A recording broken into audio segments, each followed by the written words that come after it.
Hey,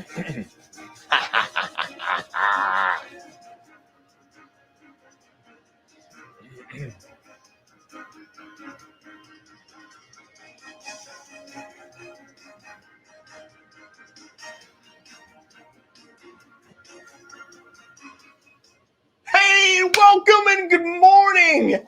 It's a beautiful day to be alive. Today, I get to go back to the Ohio School for the Blind. That's why I have on my lanyard today, because I get to go back to be with the kids.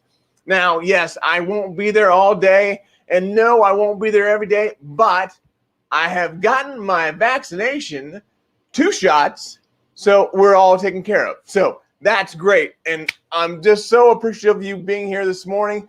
First of all, to understand the whole vision alignment process and to understand that we all have blindness in our lives. That's why it's so important to understand that sometimes we need to put those blinders on in order to focus on our vision. But sometimes we need to take those blinders off to see what else is out there, to see what else we're missing. And that's what's so important. And when we begin to take those blinders off and put those back on, then we begin to realize how important it is to be focused on our vision. If we can have our core beliefs, our core strengths really aligned with our vision, then we're going to be able to go so much farther. We're going to be able to help so many more people. And somebody here that's helped a lot of people and is going to continue to do that is my good friend that's being interviewed today, Mr. Joe Mull. Hey, good morning, hello, my Joe. friend. I am good. How are you, sir? I'm great. How are you? I am fantastic. Like you said, the sun is shining. Things are in an upward trajectory. It's good to be alive. It's good to be alive. Absolutely. Well, thank you for joining. Joe, let me ask you, what is your first recollection of knowing your vision? It was probably the week that I found out that in 99 days I would be unemployed. Oh. I had been in a dream job position. I had been madly in love with it for almost 4 years.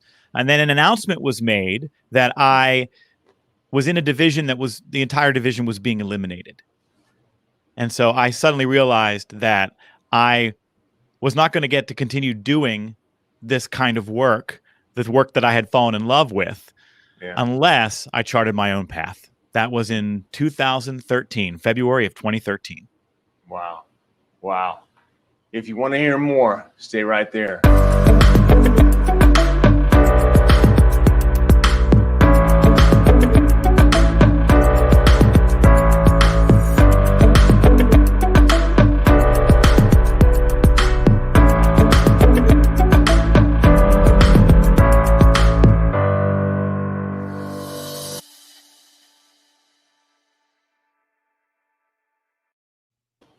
Joe, again, thank you for coming. But before we get to you again, I want to encourage all of our listeners to share this video out with as many people as they can think of. Share it on your timeline, but also on your timeline, I would like for you to put a picture of you winking. And yes, that seems like an odd request, but that request will get you entered into a raffle in order to receive a free copy of my book. Sometimes it does take a brain surgeon, but when you wink, I want you to begin to think about how important it is to know what makes you unique. So I know what makes me unique, and it's not my eye, believe it or not. It's my positive personality. Now, I'm able to share my story with other people in order to have a lasting impact on their lives. So what makes you unique? That's important. And if we can understand that, then we can do things to be able to go past where we are today and to be able to help other people. And serving other people is very important, and I'm sure Joe would agree with that. But also, go to Brian Wagner Live, brianwagner.live, and sign up for Vision Alignment. So that's another great piece that you can do as well. Whew, thank you so much. A lot there. Joe, tell me a little bit more about yourself. Tell me and tell our audience, really, what's your story? My story. Well, today I teach leaders how to be better bosses and build stronger teams. And I am fortunate to have arrived in a place where I get to do work that I love to do with people I have deep and profound respect for all across this country. I work with organizations and teams to help them understand the conditions that people need to experience at work in order for them to thrive. It didn't start out that way, though. I actually have a bachelor's degree in music, a degree in voice, and really aspired to be on Broadway. When I came out of high school, that was my goal. I wanted to be a musical theater professional. I'm a song and dance man at heart, Brian, and that was really where my path started. But by the time I graduated from undergrad, what was most important to me at the time was to get a job. I had Yeah. no money and a car that was Yeah. held together with duct tape. And so I really felt like, I need to eat. And I did not aspire to live in a tiny New York City apartment with four other guys and try to grind out auditions until I got my break. That just wasn't, it didn't appeal to me in any way. And Yeah. I had simultaneously, while in undergrad, gotten really involved in student affairs work. I had been an RA, I had been a fraternity president, I had done a lot of leadership work and ally work. And that, as I came out of college, took me on a path to a student affairs career. And so I actually spent 10 years working in student affairs and higher education. If your viewers don't know, that's a lot of the professional staff who work at colleges and universities who aren't necessarily teaching the classes, but they're helping run the university and the student life experience. And worked at a couple different colleges in a couple of different roles. But the one common thread was that I was designing and delivering programming and content of some kind. And I was in front of a room full of people helping them learn things and always seemed to have a knack for that sort of thing. That seems very appropriate. So how did you go? How did you go? Actually, you went from, how did you go from the student affairs job to the job you were let go from? Right. So after 10 years in student affairs, I wanted to try my hand at something different for a variety of reasons. The schedule, and there were limits on what I could earn in terms of my compensation. And so the next step for me at the student affairs level would have been an assistant dean of students kind of role. And that's very much a role where you're putting a lot of fires out every day. And that wasn't the kind of work that I aspired to. I loved the creativity that came with designing programming, delivering programming. So I started looking for some kind of parallel opportunity, and I ended up getting one as a training and development coordinator at a large healthcare system here in Pittsburgh, where I live. And so they saw a lot of transferable experience between designing and delivering programming on campus and designing and delivering programming to their employees. And because I had spent 10 years doing a lot of leadership development work, it was a pretty easy and seamless transition for me to walk into that organization and begin designing and delivering programming to help their managers become more successful in the role. So I ended up in that role and was quickly promoted and ended up being the head of learning and development for physician services at this large healthcare system. Wow. Nice. So that brings up, and there's somebody on the line here that wants to say hello. So I want to make sure we say hello to Mark. Good morning, Mark. Good to see you live from Good morning, Ohio. Mark. Gotta like that.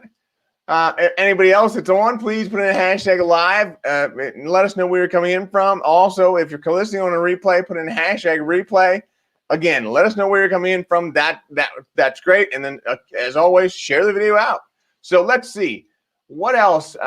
You talked a little bit about being a boss. So I know that's a big part of what you do today, right? That's right. So when I was doing working in human resources at the large healthcare system, I did every imaginable kind of training you could think of: new staff orientation and hiring, new hire onboarding, manager training. I did some software training. I did some customer service and service excellence training. But my passion and my subject matter expertise was really in leadership development and management training. And in particular, the idea of understanding employee engagement at a really significant level. What are the conditions and circumstances that people in the workplace need to experience in order for them to thrive? And there is no more influential factor than my direct supervisor. and his or her ability to meet a complex set of emotional and psychological needs. And so I spent a lot of time doing that kind of work, as an employed person for the man.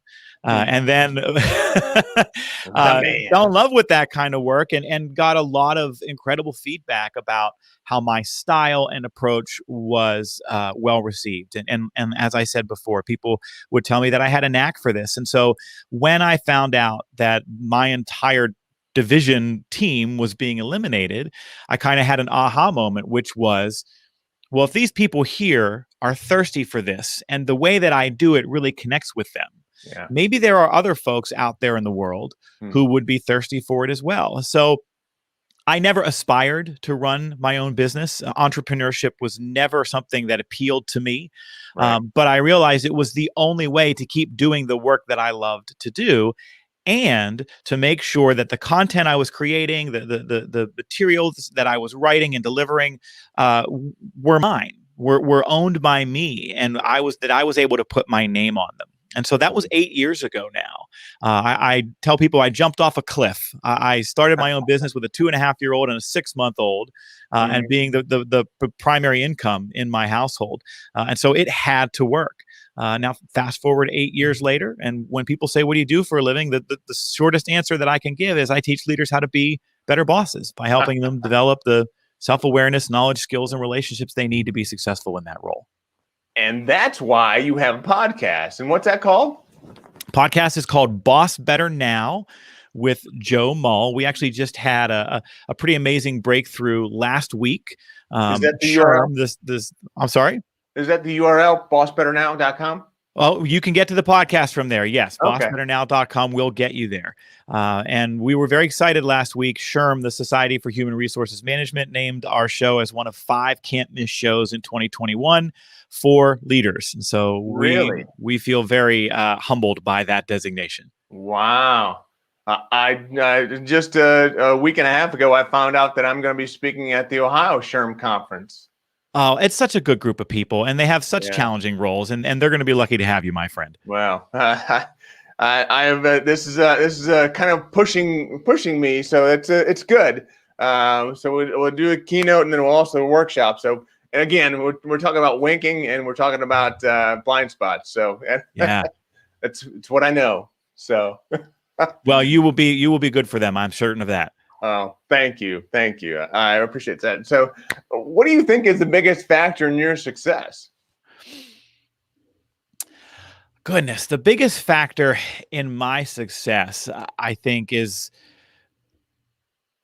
I like to stay busy. I have never been able to sit still. Even my mother will tell you as a kid, I remember them having conversations about whether I was a hyperactive kid, because I just had a nonstop motor, so to speak. And I like being busy, and I like to be creatively and intellectually stimulated. And so I feel like I'm constantly chasing, how do we get better? How do we make this more interesting? How do we solve these problems in a way that helps people show up differently and get better results? And so I can't turn that motor off. And sometimes it's to my detriment, right? You run a business, you know how it is. You can never really turn off that part of your brain that's constantly working in the background to think about, how do I make sure my business stays afloat? How do I make sure I can pay my employees? How do I make sure I keep serving our clients' needs?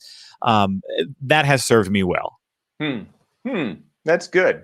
What are some of the obstacles or challenges you're still trying to overcome? It's probably the same thing, Brian, right? It's not being able to turn off that motor. I have a habit. My wife knows this. I have a habit of believing that I can accomplish 25 things in the amount of time that really you can only accomplish 10 things. And so despite the fact that I get to the end of the day and I've accomplished these 10 things, I end up frustrated and disappointed with myself that I didn't accomplish the 25 things. Even though my wife tells me all the time, you accomplish more than in a day than anyone I know. And that's a compliment. And it's something that I've learned to kind of accept as a gift. But at the same time, I will get down on myself and I will overextend myself. And I have to sometimes stop and say, okay, yes, you want to do these 10 things or these 25 things, but the quality of these things will suffer if you don't pull back, schedule some more time, give yourself some breaks, regulate your motor a little bit, Joe. So it's constantly a dance between my ambition and what I want to do and accomplish, and what's probably reasonable for one person to do in a day. Gotcha. And if there are any questions for Joe, please put them in the chat box. We'd love to answer them. But Joe, I wonder, you've gotten a lot of advice from your wife, I'm sure. You've had some good bosses, you've had some not so good bosses. But what's the best advice you've ever gotten from some of those people? The best professional advice that I have gotten, and it's inelegant. So the sentiment, I think, is spot on, but the packaging, Brian, is a little bit inelegant. So with forgiveness requested before sharing it with you, I will share it with you word for word as it was shared with me. This was at my very first job right out of college. There was an older gentleman on the team who was in a leadership role, and he had a kind of a persnickety personality. He would come across as gruff and not so warm, but he was brilliant, and he had a way of distilling ideas and insights into their critical point in a way that you could just take them with you and remember them forever. And I remember one of the pieces of advice he gave all of us new hires was, don't shit where you eat. And again, apologies for the colorful language. But if you think about it, this has served me well. How do you put yourself out there into the world? Are you doing it in such a way where your character, your reputation, your integrity, your smarts can't be called into question? The biggest example that I have seen of failing to do this is, and again, it's an inelegant example, so forgive me, but I know that early in my career, when you're 23 and you're 24 and you're going to professional conferences and association meetings and you're networking, there are cocktail hours, there are social events, and the number of professionals that I would see who would go from being respected, put together, high reputation folks to letting loose in the evenings and showing up in a way with their professional peers that may result in people questioning their character was too many to name. And I've been a part of associations and whatnot where there's a hookup culture, or where maybe alcohol plays too significant a role in the nightlife, and it changes how people show up. And so if I know that someday there's a chance I could be sitting across from someone who has the power to hire me, I don't necessarily want that person to see me in a light that could ever call into question my character or integrity. And so I've always remembered that advice: don't shit where you eat. Yes, much like a Christmas party is not really a party. That's right. It's just another meeting with decorations. Right. and your punch. boss is there. That's funny. So what do you do? I mean, there's so much going on with you. How do you bring yourself back to having clarity? What do you do for clarity every day? About 2 years ago, I fell in love with bullet journaling. So if you know anything about bullet journaling, are you a bullet journal man? I've tried. Yeah. I just tried in January. So I've got a few pages. You can't see them, but yeah. So it's been hard. It's been hard to do. It's a challenge, yeah, and it's a challenge to maybe do it as often as the traditional methodology advocates for. And I will admit that I'm not doing it 2-3 times a day, but I am in there at least once a day. And so I have created a routine. I have created a process by which I can constantly check back in with myself. One of the things that bullet journaling does is it asks you to create a future log where you put down the things that you want to make sure get done or that you focus on in the months ahead. So it keeps you at that kind of macro 30,000 foot view. And that's been helpful to me because I tend to get bogged down in the day to day and week to week. And that keeps me honest. It keeps me checking back in. The other thing that I did, Brian, and I think this so aligns with the messages that you share with your audience and the skills that you develop for the people that are talking with you, is a few years ago, I went through a values exercise to identify what are we call them the 5 commitments. What are the 5 commitments that I make in my business to the people that we work with, both our clients and the people that work for me? What are the promises I'm going to make to them? And I want to use those as a kind of guide for how we make decisions. And so we came up with 5 core values, and we use those 5 core values to align the vision of what we do. And it's kind of a roadmap for our decision making. It's a roadmap for how we communicate with people that we hire on our team. And that has served us well also. Interesting. So the bullet journal. I'm a bullet journal fan. It keeps me honest, man. I need to do more of that. There are so many shiny objects. As an entrepreneur, there are so many different things that shiny objects really that we have to go towards. What keeps you steadfast? Well, those core values help. We set core values of reverence and impact and polish and joy and wow. So those are our 5 words that we use to talk about what's important to us. Reverence, not just treating people with respect, but treating people with reverence, being in awe of their gifts and their talents and the opportunity to serve them. Joy is a value in that we think it's important in everything that we do. We have stopped working with clients because they didn't bring us joy, and we didn't feel like we were able to bring them joy. Polish is a value in terms of the quality of everything that we want to put out, right? Good is not good enough. Everything needs to have a layer of polish on it that we feel great about. Impact, which is that we will not work with a client unless we feel like we can help solve their problems. The number of folks who call us up and say, hey, can you come do a 2-hour workshop for us? But that's all they want. We know one and done training doesn't work. And so it feels inauthentic to us to say yes to that when we know we can't create the transformation they're looking for. So these are the things that keep us steadfast. I also go home every night to my best friend and 3 incredible, healthy, amazing kids who are the reason for everything that I do. And all of those things are a kind of a professional and moral compass for me. Yeah. Yeah. To celebrate family, I think is probably one of the best things for me. And it sounds like it's the same thing for you. Absolutely. I am known amongst my circle for carrying a Mickey Mouse backpack around with me. And the reason I carry a Mickey Mouse backpack with me is because my favorite thing to do in the whole world is to take my kids to Disney World. Yeah. And I had never done that as a kid. I'd never went to Disney World, but it was something that I put up on a pedestal. Even before I had a wife and kids, I had this idea that someday I'm gonna take my wife and kids to Disney World. And it wasn't until about 5-6 years ago that I got to do that for the first time. And when we were there, we had a magical experience, and we bought a Mickey Mouse backpack to carry some stuff around in. And when we were done with that experience, when we came home, I remember thinking, I can't wait to do that again. But Disney's not cheap.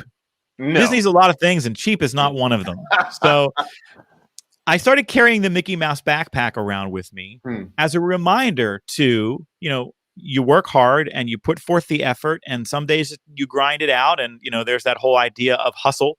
And the payoff is the Mickey Mouse backpack. The payoff is getting to experience those magical moments with my kids and my family. Sometimes it's at Disney World. Sometimes it's just a weekend together.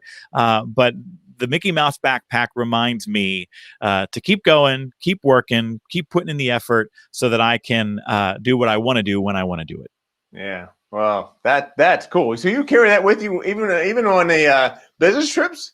I've gotten onto airplanes with it. I've walked into keynotes with it. And the number of compliments I've gotten about it are more than the strange looks I've gotten about it. That is awesome.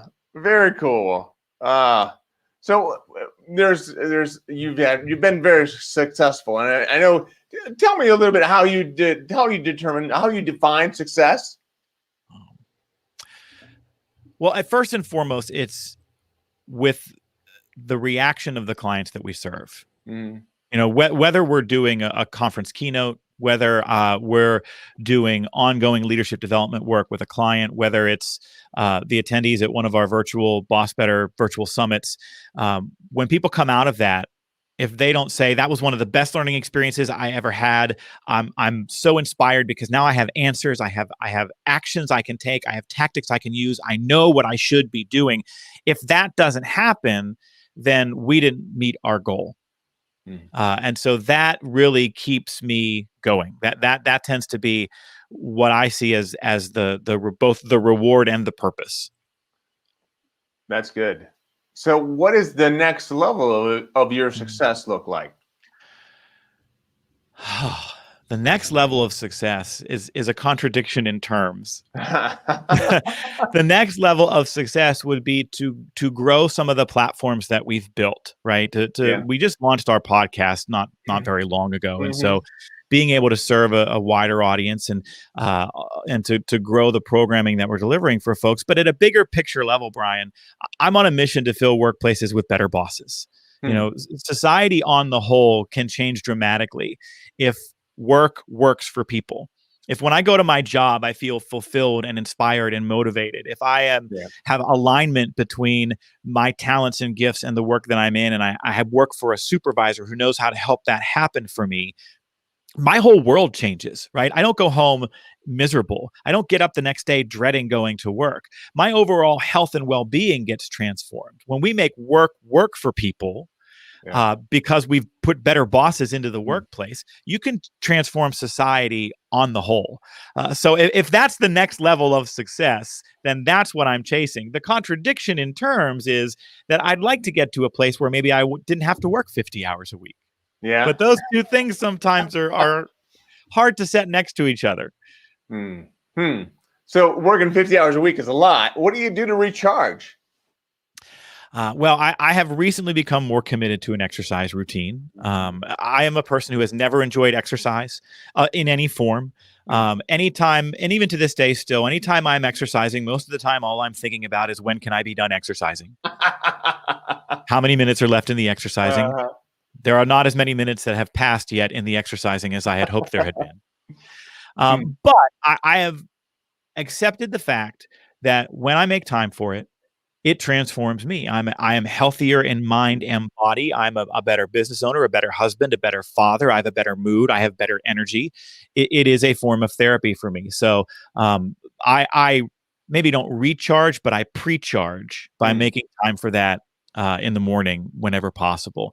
I also recharge by just trying to spend time with my family. I thoroughly enjoy coaching t-ball and baseball for my son's teams. Awesome. My daughter has gotten involved in theater, and that's squarely in my wheelhouse. And so those are things that help refill the cup too.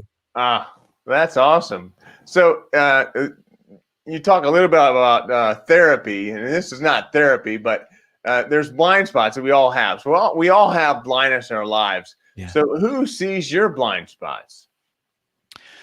Well, there is a great advantage to being married to your best friend and to the person that you believe is probably one of the finest human beings you've ever met. And so my wife certainly plays that role for me. She moves through the world with a great deal of compassion and empathy for people. And, that grounds me and reminds me of how I want to show up in the world.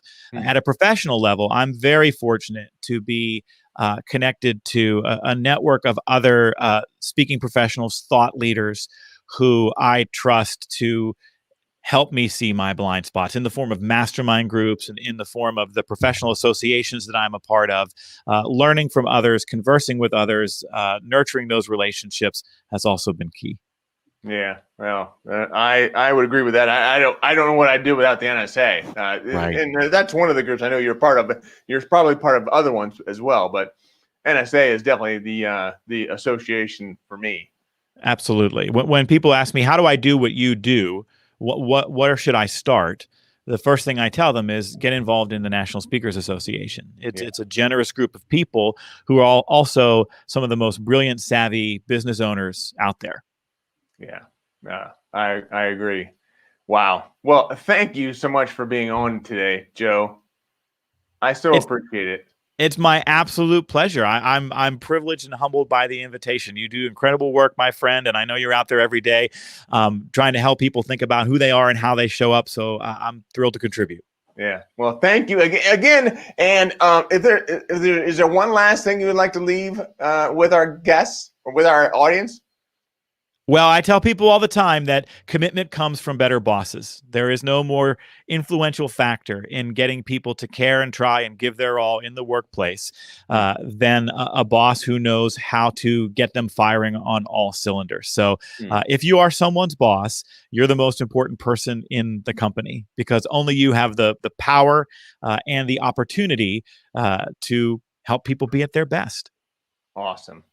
Awesome. Cool. So I'm going to have you go back to the green room. I'm going to close out the show, but that is perfect way to end this.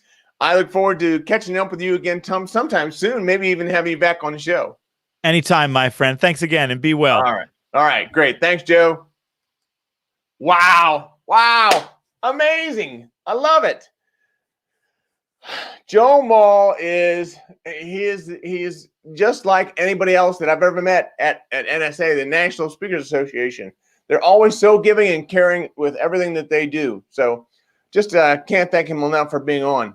We've got more great speakers coming on, and actually great people coming on here Thursday and Friday. We have David Beach going to be on Thursday. He's with Leader Sites. On Friday, we have Craig Adams. Craig Adams is the president for the Golden Gate Breakfast Club. Yes, Golden Gate meaning San Francisco. So he's going to be getting up a little early to join us.